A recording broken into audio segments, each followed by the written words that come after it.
မလေးရှားမှာတက်ရှန်ကိုကောင်ဖွင့်တဲ့အခါ7 day working လို့ပေါ်နေတာကနေခုလိုမျိုး verify ကောင်းဖြစ်အောင်အကောင့်ကိုစနစ်တကျဘယ်လိုမျိုးဖွင့်ရမလဲဆိုတာကိုဒီဗီဒီယိုမှာပြပြသွားမှာဖြစ်ပါတယ်။အကောင့်ဖွင့်ဖို့အတွက် passport မလေးရှားဖုန်းနံပါတ် Gmail ဒီ3ခုလိုအပ်ပါတယ်။တက်ရှန်ကိုအထက်ကိုဝင်လိုက်ပြီးဆိုတာနဲ့ခုလိုမျိုးပေါ်လာပြီးဆိုရင်တော့ sign up ကိုနှိပ်လိုက်ပါ။ဖုန်းနံပါတ်ကိုမှတ်ကန်အောင်ရိုက်ထည့်လိုက်ပါ။ဖုန်းထဲကိုကြာလာတဲ့ကဏ္ဍ6လုံးကိုရိုက်ထည့်ပါ။ထားခြင်းတဲ့ကဏ္ဍ6လုံးကိုဒီနေရာမှာ2ခါရိုက်ထည့်ပေးပါ။ထားလို့မရတဲ့ကဏ္ဍတွေကိုလည်းအောက်မှာရေးပြထားပါတယ်။ next ကိုနှိပ်ပါ။မိကုံးလေးခုတည်းကကြိုက်တဲ့မိကုံးတစ်ခုကိုရွေးပြီးတော့အဖြေကိုဖြည့်ပါ။ next ကိုထပ်ပြီးနှိပ်ပါဒီနေရာမှာ passport ရဲ့ပါတဲ့အတိုင်းနာမည်ကိုဖြည့်ရမယ် national နေရာမှာတော့မြန်မာနိုင်ငံကိုရွေး ID တိုက်နေရာမှာ passport ရွေး ID နေရာမှာ passport နံပါတ်ကိုထည့် email ကိုထည့်ပြီးတော့ဒီနေရာအမှန်ချစ်ပေးပါ submit ကိုနှိပ်ပေးလိုက်ပါမျက်နှာ scan function နဲ့ဆိုရင်တော့ use face verification ကိုနှိပ်ပြီးတော့နောက်မှာ function နဲ့ဆိုရင်တော့ maybe later ကိုနှိပ်ပေးလိုက်ပါအကောင့်ပွင့်သွားပြီဆိုရင်တော့ညာဘက် down profile ဆိုတဲ့နေရာကိုနှိပ်လိုက်မယ်တော့ verify ဆိုတဲ့နေရာကိုထပ်ပြီးတော့နှိပ်မယ် verify အကောင့်ဆိုတဲ့နေရာကိုထပ်ပြီးတော့နှိပ် passport ကို scan ဖတ်ပြီးတော့ submit ကိုနှိပ်မျက်နှာကို scan ဖတ်ဖို့အတွက် let's go ကိုနှိပ်မယ်မျက်နှာကိုအဝိုင်းထဲမှာပဲထားပြီးတော့မျက်တောင်ခတ်ပေးလိုက်ပါနာမည် passport နံပါတ်မွေးနေ့အလုပ်ကိုင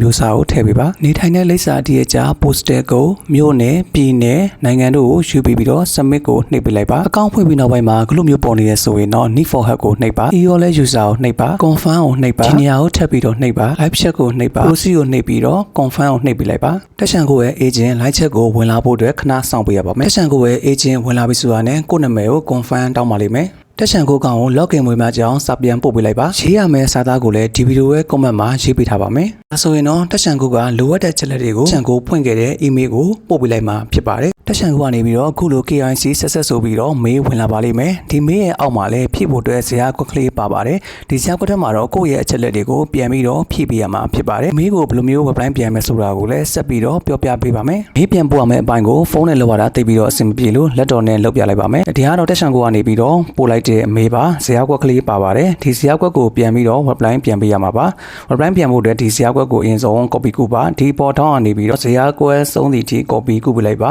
control C နဲ့ကူလိုက်ပါမယ်ညာဘက်တောင်းရဲ့ဒီညာလေးကိုတစ်ချက်နှိပ်လိုက်မယ်ဒီအောက်ကိုနည်းနည်းဆွဲလိုက်ပြီးတော့ document ထဲကိုဝင်လိုက်ပါဒီ black document ထဲကိုထပ်ပြီးတော့ဝင်ပေးလိုက်ပါcontrol C နဲ့ကူထားတဲ့အားကို control V နဲ့နှိပ်ပြီးတော့ကူလိုက်မယ်ဆိုရင်ခုလိုဇာတ်ကွက်ကလေးကျလာပါလိမ့်မယ်ဇာတ်ကွက်ဖြည့်ဖို့အတွက်ကတော့ဒီမှာနောက်ကအကွက်ကနည်းနည်းလေးကျင်းတာဖြစ်တဲ့အတွက်နည်းနည်းလေးဖြည့်ပြီးတော့ရှေ့ကိုပြန်ဆွဲလဲရတယ်ဒါမှမဟုတ်ချင်းကျင်းနေတဲ့ညာလေးကိုနှိပ်ပြီးတော့ပြန်ပြီးတော့ချိန်ပြီးလို့ရပါတယ် main application as per NIC ဆိုတာတော့ passport မှာပါတဲ့နာမည်ကိုဖြည့်ပေးလိုက်ပါကြော်ဆိုရင်ကြော်ဖြည့်ပေးလိုက်မွေးနေ့ဖြည့်ပေးပါ NIC နံပါတ်ဆိုတာ passport နံပါတ်ကိုဖြည့်ပေးရပါမယ် national နေရာမှာတော့မြန်မာဖြည့်မယ်တယ်လီဖုန်းကတော့တက်ရှန်ကိုဖွင့်ခဲ့တဲ့တယ်လီဖုန်းနံပါတ်ကိုထည့်ပါ email ကလည်းတက်ရှန်ကိုဖွင့်ခဲ့တဲ့ email ကိုထည့်လိပ်စာကလည်းကျွန်တော်တို့ဒီတက်ရှန်ကိုဖွင့်ခဲ့တော့လိပ်စာအတိအကျထည့်ပေးပါဘာဖြစ်လို့လဲဆိုတော့ဒီလိပ်စာအတိုင်းကျွန်တော်တို့ကတက်ရှန်ကိုအကောင့်ရသွားပြီဆိုရင် visa ကပို့ပေးမှာဖြစ်ပါတယ် occupation မှာတော့ကိုလုပ်တဲ့အလုပ်ကိုင်ကိုထည့်ပေးပါ national business ကတော့ကိုလုပ်တဲ့အလုပ်ကိုင်ကဘယ်လိုမျိုးစားလဲ so work ကတော့အလုပ်ကိုင်ရှိရဆိုရင်တော့ဒီနေ့မှာ salary ကိုထည့်ပေးပါ so fund ဆိုရင်လည်းဒီနေ့မှာ salary ဆိုပြီးတော့ထည့်ပေးပါကဲလို့အလုပ်ကိုင်မရှိတဲ့လူတွေကတော့ဒီ so work နေရာမှာ family assistant ဆိုပြီးတော့ထည့်ပေး so fund ဆိုတဲ့နေရာမှာတော့ personal saving account ဆိုပြီးတော့ထည့်ပေးပါ purpose of transaction ကတော့ for buying good ဒါမှမဟုတ်ရင် for partial shopping mall ဆိုပြီးတော့ထည့်ပေးလို့ရပါတယ် are you political export person ဆိုရင်တော့ဒီနေရာမှာ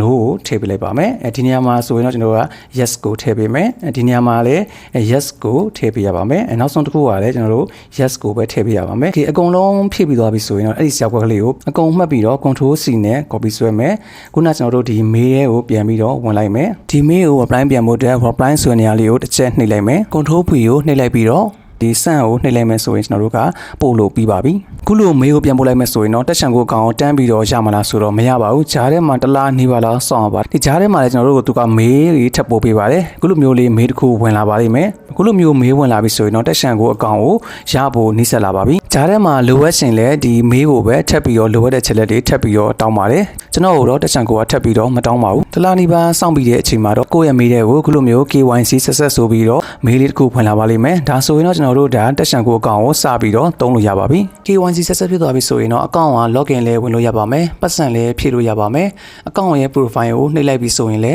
ဲဒီပေါ်လေးမှာ verify ဆိုပြီးတော့ပေါ်နေမှာဖြစ်ပါတယ်တက်ရှန်ကိုကနေပြီးတော့ခုလိုမျိုး visa card လိုချင်တယ်ဆိုရင်တော့ဒီ profile ဆိုတဲ့နေရာကိုနှိပ်လိုက်မယ် visa card နေရာမှာ add now ဆိုပြီးတော့ပေါ်နေပါလိမ့်မယ်ဒီအကောင့်ကတော့ visa card မှာပြီးသားဖြစ်ပါတယ်ဒီ visa card နေရာကိုနှိပ်လိုက်မယ်ဆိုရင်ဒီအောက်ကလေးမှာကပ်ဖို့က30 delivery fee က5ကျပ်ဆိုပြီးတော့ပေါ်နေတာဖြစ်ပါတယ်ဒါဆိုရင်တော့ဒီတက်ရှန်ကိုတွေကိုငွေဖြည့်လိုက်ပြီးတော့ခုလိုမျိုး visa card ကိုရမှာဖြစ်ပါတယ်တရက်2ရက်တော့တွင်မှာဆိုရင်ရှန်ကိုမှာဖြည့်ခဲ့တဲ့လိပ်စာတိုင်းကိုရှိကိုခုလိုမျိုး visa card ကလေးရောက်လာမှာဖြစ်ပါတယ်ဟိုကောင်တွေကိုငွေဖြည့်ဖို့အတွက်ဆိုရင်လည်း add money ကိုနှိပ်လိုက်ပါအပေါ်ဆုံးမှာ မှာ Jordan Down Transfer နဲ့ဖြည့်မလား critical နဲ့ဖြည့်မလား debit နဲ့ဖြည့်မလားကြိုက်တဲ့နည်းလမ်းကိုရွေးပြီးတော့ဖြည့်လို့ရပါတယ် critical နဲ့ဖြည့်မယ်ဆိုရင်လည်းကိုယ့်ရဲ့ကက်အချက်လက်တွေကိုဖြည့် debit နဲ့ချိန်ပြီးတော့ငွေဖြည့်မယ်ဆိုရင်လည်းကိုယ့်မှာရှိတဲ့ကက်အချက်လက်တွေကိုဖြည့်ပြီးတော့ငွေဖြည့်လို့ရပါတယ်ဗီဒီယိုကြည့်ပြီးတော့အဆင်ပြေတိုင်းရှိရင်လည်း comment မှာမှတ်ခဲ့ပြီးလို့ရပါတယ်အားလုံးကိုကျွန်တော်ပြန်ပြီးတော့ဖြည့်ပေးပါမယ်